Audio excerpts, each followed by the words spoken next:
চাষাতে 80 ধরে রাখো ওখানে।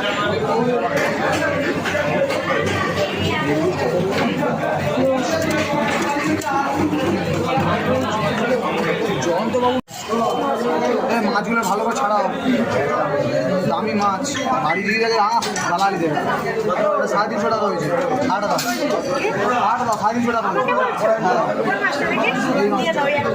না আরেকটা দিই, 500 টাকা আমি বিলিং করলাম, আমি বাড়িয়ে বললাম দামটা 350 টাকা হয়েছে। 8টা দিই তাহলে। না না 8টা দিচ্ছি।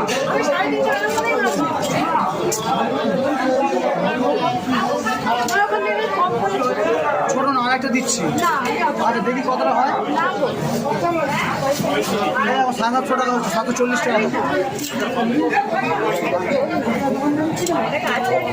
হ্যাঁ দেখো লাখ টাকা। এটা কিন্তু মাথাটা কাটবে না, কাটবো না। কত করে আগে বলে তাহলে ওটাও কাটতাম না। হ্যাঁ বলো। ঠিক আছে। 1000 টাকা মাছ কাটছি। দেখো মাছ কাটছি, দেখো লাস্ট টাইম এগুলো আছে 900 টাকা করে। মাছ দেখো গ্যারান্টি মাছ আছে দাদা, কাঁচা মাছ। এদিকে 900 টাকা, এদিকে 1000 টাকা। বলো লাস্ট টাইমে 900 1000 টাকা, 900 টাকা 1000 টাকা।